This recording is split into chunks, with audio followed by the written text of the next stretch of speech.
Hello, everyone. This is Vincent Pacillo, host of the msuwma podcast. We have another great episode planned for you today. Today, I sat down with Jared Machen. Jared is a certified financial planner, and he is the COO of Brownlee Wealth Management. In today's episode, we talked about the differences of working at an RIA versus an independent advisor, and we also talked about paraplanning and what the details of that look like in the financial planning profession, and much, much more. Really hope you guys enjoy this episode. Stay tuned.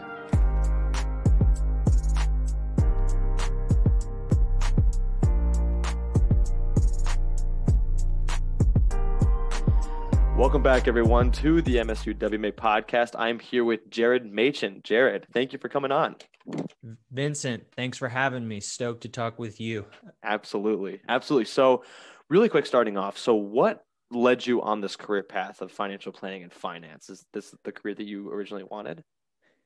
Yeah, I think in college, I didn't really know what I wanted. And to be honest, I got a more technical degree like finance because I figured if I wanted to do sales or marketing, it'd be easier to go into those versus getting a degree in one of those two and trying to go into finance. So it was really a career hedge. I didn't know which way I was going to go, but financial planning wasn't really on my radar until I started applying for jobs. My first job out of school was with an advisor who had just bought out their other advisor. And so it was an opportunity to just kind of learn at the ground level and help him build a firm. And it was a fee only firm and he just needed support. So there was no business development responsibility. So I thought, hey, this would be a great way to learn. And it was, and I actually fell in love with the profession because, it's highly relational, right? You get to help humans and make and manage their decisions, right? Which is huge and valuable. And then it's also pretty technical and numerical. So it scratches both of those itches for me from a technical perspective. Cool. So it wasn't originally like that you wanted to go into financial planning. It was more so like a job that you just kind of thought this would be kind of cool and let's just kind of see what happens because like it kind of fits the finance aspects a little bit. Yeah. And I would add that it was entrepreneurial, right? So to get to join somebody as they were building a business felt like a really fun challenge. And working for a small business, you get to wear a bunch of different hats. And so I thought it'd accelerate my learning and I was up for a challenge and thought, hey, I studied finance. Let's try to apply it. I don't really know what wealth management is or financial planning because most of my degree program was more in like technical analysis and corporate finance. So it was a slight pivot, but sounded like a fun exercise at the time. So I took the job not really knowing what I was getting into. Cool. That's awesome. Really, really, really cool. So now tell us a little bit about kind of the paraplanning aspect. So you are paraplanner for the firm that you work for right now. So tell us a little bit about what that's like, what the responsibilities are like, and how that compares to kind of like a traditional financial advisor. Yeah. So I've done both. So I've been a full-time employee at a couple different registered investment advisors. And then in summer of 2019, I started my own paraplanning firm. And paraplanning, it's funny because it means a bunch of different things to a bunch of different people. I think if you ask 10 people, you get 10 different answers. But the easiest way I've defined it is helping advisors with the financial planning process, right?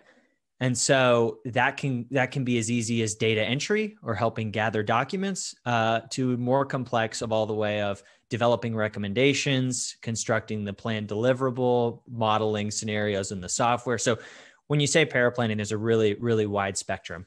But kind of what's different about paraplanning is it's really the employment relationship. So rather than working with being an employee of one firm, I had my own firm. And it was called Black River Capital. And I'm still doing it in a small capacity now. And we could probably talk about that later. But I worked with, at my prime, probably about half a dozen advisors all throughout the country. And so I was helping with financial planning and some of them needed varying degrees of help. But that was really what the difference was with the paraplanning business is advisors were going to me to get help to build their plans. So I called myself employee 1.5. A lot of my advisors were a solo shop. They didn't quite have the capacity or need for a whole nother employee. And that was a big jump from a payroll perspective. So I was a great flex option where, hey, I need some help building plans, but I don't really have time to train you. So at that point, I already had a CFP and 4 years of experience. So I was a good plug and play option for a lot of advisors who were growing and needed some extra capacity. Very cool. So kind of going off of that, when you were saying that you have worked for a couple of RIAs in the past, registered investment advisors, for those listening who may not know what that means, can you compare and contrast working at an RIA versus an independent advisor, or like starting your own business, and what are the pros and cons and kind of what works best for other people? Yeah, that's a great question, Vincent. I think there's no right or wrong answer. They both have their pros and their cons.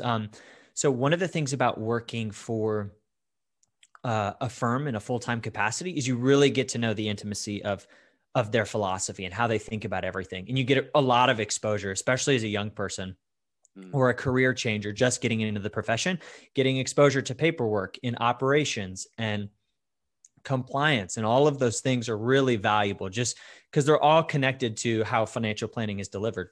So getting to work for a firm full-time, really helpful in getting going deep and understanding exactly how the process works and getting to see it. So comparing that to paraplanning, you don't go as deep, right? So you're working with a bunch of different advisors, so you just don't have the time to. But that being said, there's a diversity of experience that's really valuable. One of the things I've come to learn about financial planning is it's just as much art as it is science, right? Two advisors may look at the same plan and come to two different sets of conclusions based on their experiences and the tools they like to use and just kind of what they think the client needs or what they know about the client. And one's maybe not better than the other. They're just different. So getting to work with a bunch of different advisors and compare and contrast kind of how they think as artists, if you will, is really valuable for helping you flesh out your own convictions. And so getting exposure to a bunch of different things really helps kind of refine your skills. But I think working full-time for a place is a great place to build a broad set of skills. Very, very cool. So now let's kind of go to this part of the conversation. I really want to focus on, so you are a CFP, you're a certified financial planner. So I really want to go into what made you choose that designation and why, and did you consider any others? Yeah. So I think the CFP is kind of like the gold standard of financial planning. I think I took the 65 and I really didn't know that much more than beforehand. So I got a lot of affirmation from my employers at the time to do that. It seemed kind of like the gold standard. And so there was a lot of inertia there. And I'm really glad I did, because it built a good base knowledge. And I would recommend, especially if you're coming out of a CFP program, to go ahead and take the test while the information's fresh in your mind. But I think that's a good baseline. I wouldn't have that be the finish line.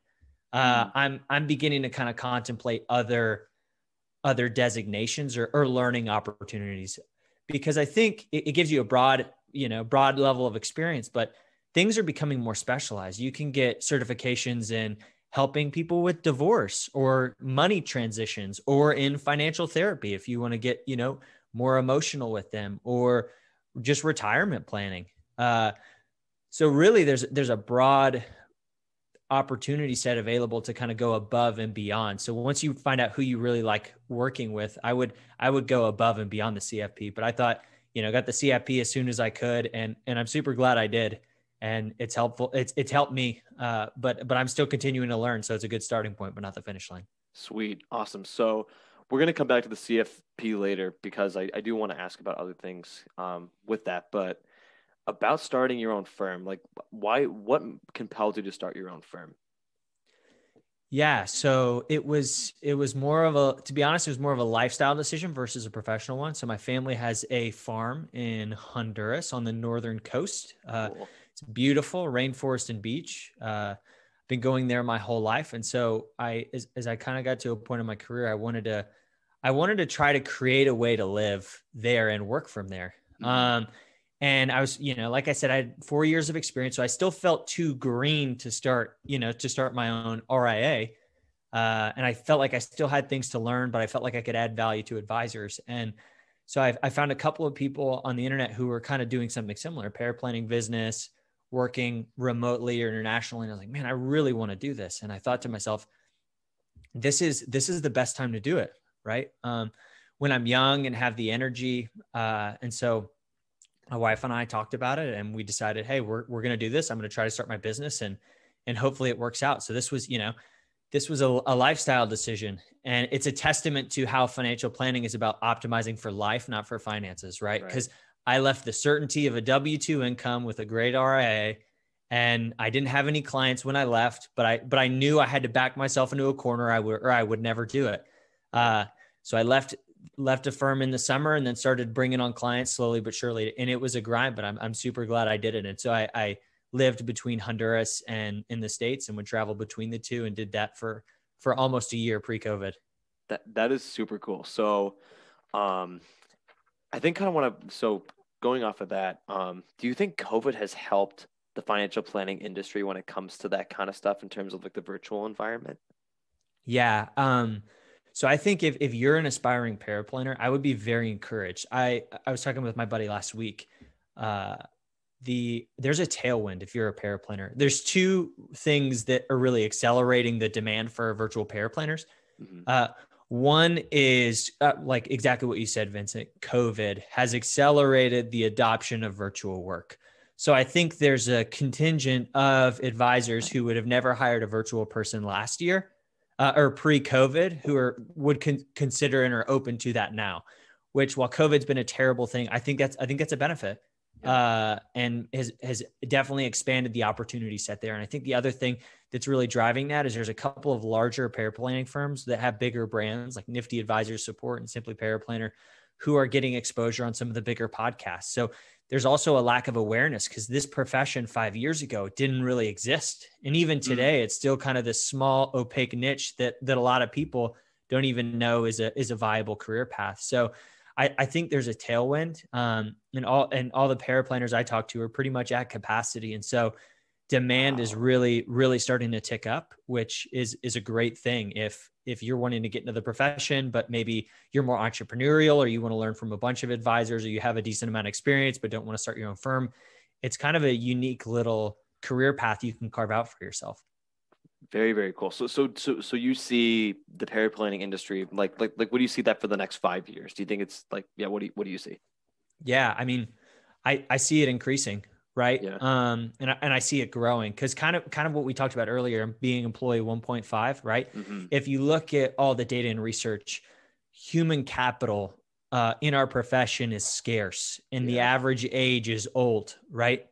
Older compared to other professions. So I think there's going to be a huge need for talent. And this is just a different way to access it, right? Mm-hmm. Without having to make the commitment of a full-time employee, a W-2, office space, all of that stuff. So I think the firms that are going to win in the future are going to get the best talent. And the firms that are going to get the best talent are going to be geographically indifferent so they can go everywhere because there's just a scarcity. So I think, I'm really optimistic about this profession. There's a lot of people and a lot of bright paraplanners that I've gotten to talk to that are new in the industry, and paraplanners are even beginning the niche of, hey, here's the type of advisors I work with. So I definitely see this continuing to grow, and I have cause to be optimistic. Very cool. So why do you think, trying to phrase this question in a way that makes sense. Why do you think that, so we've all seen the stat that like most financial advisors are above the age of 60 or 70 or something like that. Like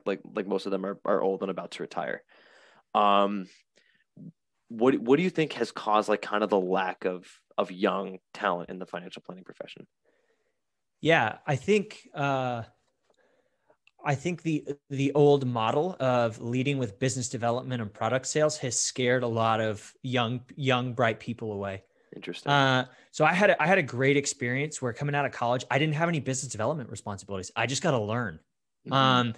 And I realized that if depending on where you get a job, there could be pressure to sell, right? Whether that's door to door or, right, calling your friends and family, but you don't know that much. You're just trying to learn, but to be in a high stakes environment where you're having to produce income for yourself and make product sales, or else, you're not going to make what you need to live. That's a high pressure environment to walk into.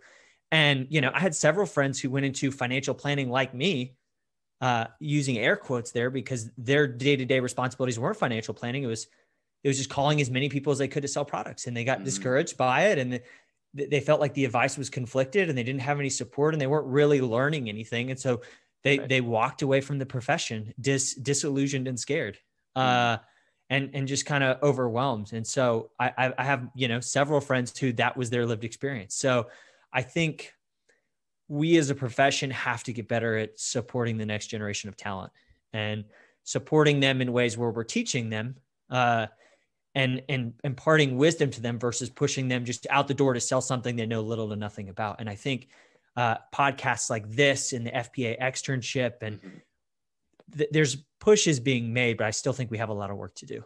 For sure. Do you see, like, kind of going off of that, do you see the fiduciary model also increasing as with that as well?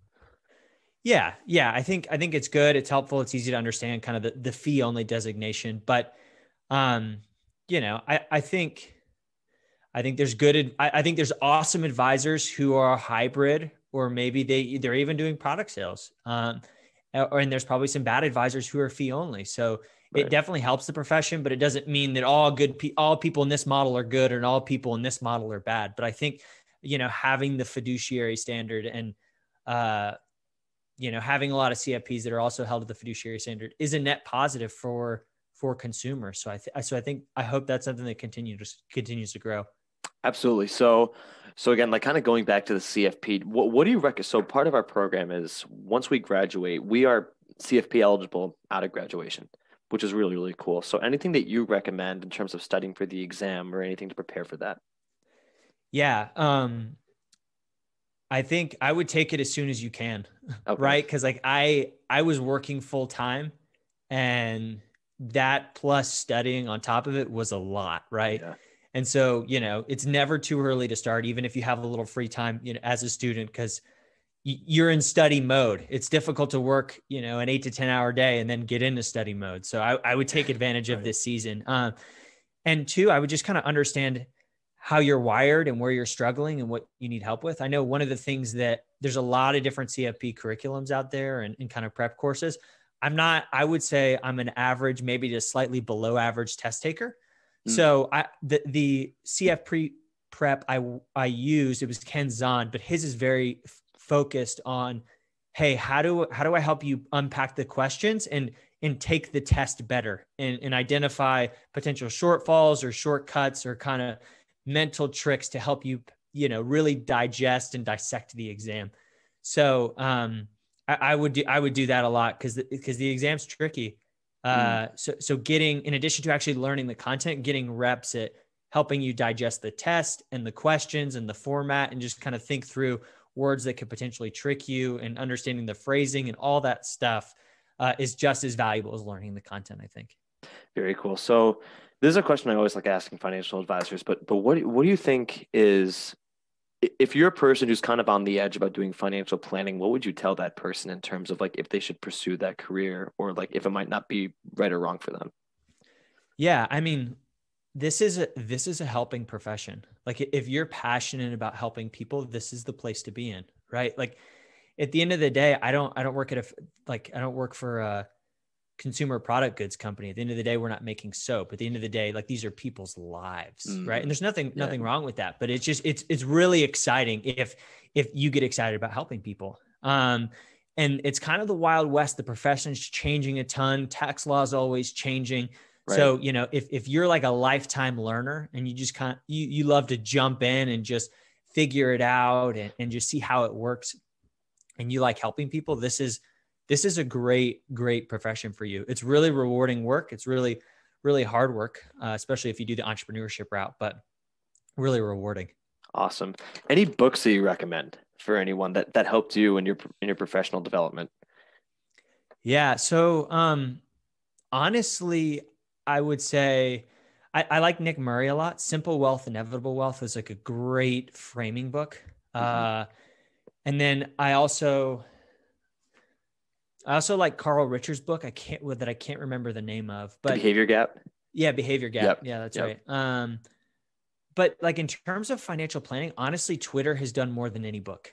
Really? Yeah. Cause I find good advisors that I like and I follow them and they have newsletters. And so I'll subscribe to their newsletters and a lot of them are really targeted or different kind of niches. And it's just great to learn and collaborate with advisors. And like, I'll reply to them and get into conversations about a piece, whether I agreed with it, disagreed with it. So that has honestly done more for my education related to this profession, probably than any book has. So if you're not on Twitter, I would definitely get on there. And you can follow me, and there's a ton of people who are much smarter than me on there, but it's like sometimes it's like getting to see two brilliant people and just like have a conversation in their living room, and you just get to be a spectator. It's wild how much knowledge is dropped and how accessible everyone is. So it's pretty cool. Very, very cool. So kind of going up that, I always like to end these podcasts on with this question. So what would you recommend as college students about to graduate, thinking about this, just any advice in general about being in college really early? Yeah. Moving on to the next step in professional lives. Yeah. So I like listening to this podcast is a great step, right? Continue to learn. I think one of the big things that recognize the seasonality of life. So this stage you're about to embark on, the thing that you're going to optimize for, and the thing that'll pay really big dividends over time is learning, right? Don't prioritize compensation at this point. That's not what's going to get you the furthest in your career. It's optimized for learning, right? And so as you're looking at jobs, really pick the one that best positions you long-term. And then I guess the other thing is just be open to whatever changes come your way. So, I'm 28. I'm about 5 years out of the profession, and I've worked for a couple RIAs. I had my own paraplanning business for a couple of years. And most recently, early this fall, I became the COO of an RIA based in the Woodlands, suburb of Houston. And so I'm transitioning to that. And so all of these things, I didn't expect any of them, but I was just open to them. So, but if you do a good job of building and learning and just really focusing on learning as much as possible, things will work out because there's a big demand. So just stay diligent and focus on the right thing, which is learning. And I think podcasts like this and what, the students at Michigan State are doing, this positions you way better than I was positioned. So just continue to learn and just stay diligent, and then reach out to people. If you get on Twitter or any of the podcast hosts, or if something I said resonated with you or you wanted to learn more, reach out. One of the things you'll learn about this profession, because it's a helping profession, is advisors are so open-handed. If you're persistent and you're polite and respectful of somebody's time, and you're clear about, hey, I really want to talk to you because of this, like, most advisors will say yes.